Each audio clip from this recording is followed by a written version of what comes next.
नमस्कार दोस्तों, मैं विजय स्वागत करता हूं आप सभी का इंडियन खबरची पर। ईपीएफओ ने एक लेटेस्ट सर्कुलर जारी किया है और उसमें बोला है ईपीएफओ जो है अब वो उन सभी केसेस में पैसा देगा जिसके अंदर यूएएन और आधार सीड नहीं है। आज की इस वीडियो में हम इसी के ऊपर बात करेंगे। आप वीडियो के साथ बने रहिएगा। चलिए वीडियो को स्टार्ट करते हैं। ऐसी कौन सी कंडीशन है जिसमें यूएएन और आधार सीड नहीं है और ईपीएफओ वो पैसा देगा भी? तो चलिए देखते हैं। ये सर्कुलर आता है 17 मई 2024 को। ये ईपीएफओ ने जारी किया 17 मई 2024 को। और इस सर्कुलर में क्या बोला जाता है? Settlement of physical claim without UAN, ये इसका सब्जेक्ट है। हुआ क्या कि भाई जो ईपीएफओ के फील्ड ऑफिसेज होते हैं, अब ये फील्ड ऑफिसेज जो है, जो ईपीएफओ के सब्सक्राइबर होते हैं या ग्राहक होते हैं, उनके पास जाते हैं या ये उनके कांटेक्ट में रहते हैं। तो जो ईपीएफओ के फील्ड ऑफिसर्स हैं, तो ये फील्ड ऑफिसेज में रहते हैं। तो इन लोगों ने क्या किया, उन्होंने कुछ रेफरेंसेस दिए ईपीएफओ को और उन्होंने बोला कि भाई ऐसे बहुत सारे केस हैं जिसमें वो एबल नहीं है, inability to seed and authenticate Aadhaar, जिसमें आधार नंबर जो है सीड नहीं हो पा रहा है यूएएन के साथ। लेकिन वो कौन से केस है? In case of death. कुछ सब्सक्राइबर जिनकी डेथ हो चुकी है, उनका आधार और यूएएन सीड नहीं हो पा रहा है, वो इनेबल है। अब ये क्यों हो रहा है? देखो यहां पर कुछ कारण लिखे हुए हैं। पहले कारण की अगर हम बात करें, फर्स्ट, ड्यू टू इनएक्यूरेट और इनकम्प्लीट मेंबर डिटेल्स इन आधार। आधार के अंदर जो है किसी मेंबर की इनएक्यूरेट डिटेल्स होगी या इनकम्प्लीट डिटेल होगी आधार के अंदर। ध्यान रखना है, दो चीजें हैं।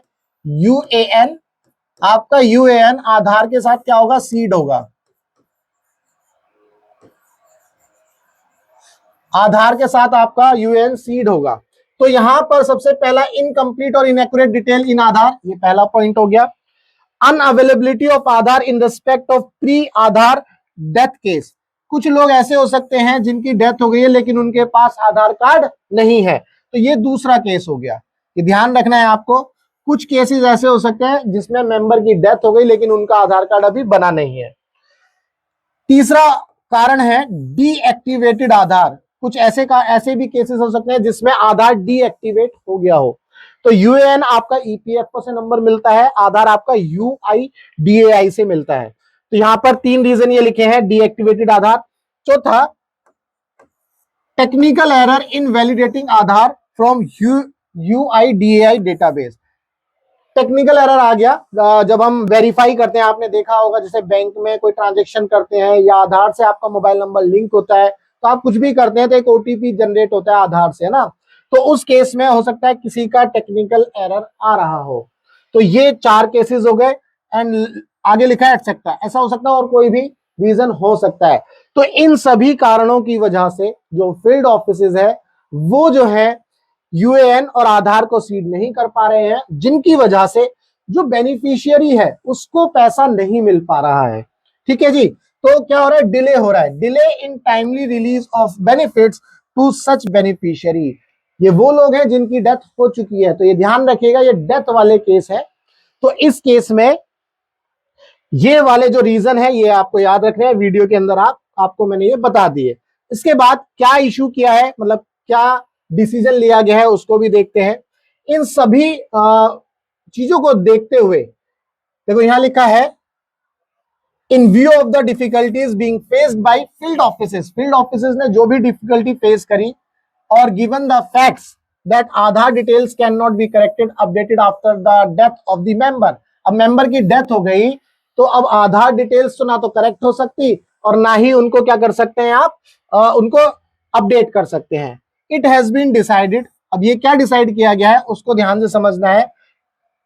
In all such death cases, वो सभी केसेस जिसमें मेंबर की डेथ हो गई है, processing of physical claim without seeding Aadhaar में बी अलाउड। यानी कि वो सभी केस जिसमें मेंबर की डेथ हो गई, अब जो है वो क्लेम होगा तो विदाउट सीडिंग होगा। पहले यूएएन और आधार को सीड करना पड़ता था, यानी कि उनको लिंक करना पड़ता था। अब इन सभी केसेस में यूएएन और आधार को सीड करने की जरूरत नहीं है।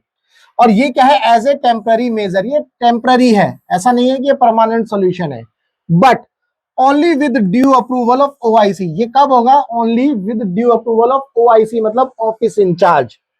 इन ई ऑफिस फाइल, जो ऑफिस इंचार्ज है उसका ड्यू अप्रूवल चाहिए, और ये फाइल किस में मूव होगी, होगी ई ऑफिस में। ई ऑफिस एक प्लेटफॉर्म है जहां पर सरकारी अधिकारी जो होते हैं वो अपनी फाइल को मूव करते हैं, ऐसा समझ लीजिए, हार्ड कॉपी में नहीं। Duly recording the details of verification done to confirm the membership, और इसी फाइल के अंदर ये लिखा होगा कि भाई जो मेंबर जिसकी डेथ हो गई है उसकी सारी वेरिफिकेशन हो चुकी है, उसकी सारी वेरिफिकेशन हो चुकी है of the disease and the genuineness of the Clements, जो क्लेमेंट्स है, जो क्लेम कर रहा है उसका जेन्युइननेस भी चेक किया जाएगा, ठीक है, ताकि कोई भी फ्रॉड ना हो, ताकि विड्रॉवल में कोई भी फ्रॉड ना हो। तो ये जो है ऐसा बोला गया है, तो ये ध्यान रखिएगा, ये टेम्पररी मेजर है और ये फिजिकल क्लेम होगा। इसके बाद यहां पर ध्यान रखने वाली बात जो ये है वो आपको समझनी है, the above instruction would apply only, कौन कौन से केस, सिर्फ और सिर्फ इन्हीं केसेस में, only those cases where details of the members are correct in UAN.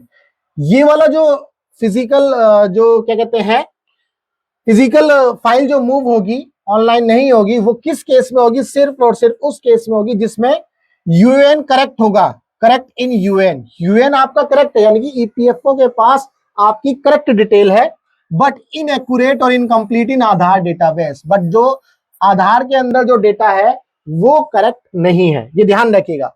Where ever, कुछ केस ऐसे भी हो सकते हैं जिसमें आधार का डेटा करेक्ट है बट इनएक्यूरेट है और इनकम्प्लीट है इन यूएन। तो दो केस बन गए आपके भाई, जैसा कि मैंने अभी बताया, एक होगा यूएएन और दूसरा आपका क्या होगा, आधार। तो ये यूएएन और आधार को पहले सीड करना था। अब अभी जितनी भी प्रॉब्लम्स आई वो आधार में आई, जो भी मैंने रीजन बताए 1 2 3 4, ये सारे रीजन जो है आधार के थे। लेकिन इन्होंने अब एक लाइन लिखी है नीचे कि ये जितना भी फिजिकल वेरिफिकेशन होगा या ऑफलाइन जो भी प्रोसेस होगा वो सिर्फ और सिर्फ उस केस में होगा जिसमें यूएएन आपका कंप्लीट होगा और आधार में प्रॉब्लम होगी। लेकिन कुछ केस ऐसे हो सकते हैं जिसमें आधार बिल्कुल सही होगा, आधार की डिटेल सही होगी, लेकिन यूएएन की डिटेल सही नहीं होगी। तो ये कैसे ऑपरेट होंगी, ये इन्होंने 26/3/2024 को एक सर्कुलर निकाला था, उसके अंदर इन्होंने एसओपी लिखी थी, स्टैंडर्ड ऑपरेटिंग प्रोसीजर। उसमें बताया गया था कि भाई पहले आपको यूएएन की जो डिटेल है उनको करेक्ट करना है, उसको वेरीफाई करना है और फिर आधार के साथ मैच कराना है, ठीक है। तो वहां पर एसओपी में बताया है, तो ये पहले का सर्कुलर है। तो ये आपको याद रखना है, अगर आपकी डिटेल यूएएन में करेक्ट है लेकिन आधार में इनकरेक्ट है या अपडेटेड नहीं है और ये डेथ का केस है, तभी आपको पैसा मिलेगा जब आप क्लेम करेंगे। तो ये कैसे मूव होगा, फिजिकली मूव होगा, ठीक है, ऑनलाइन नहीं होगा।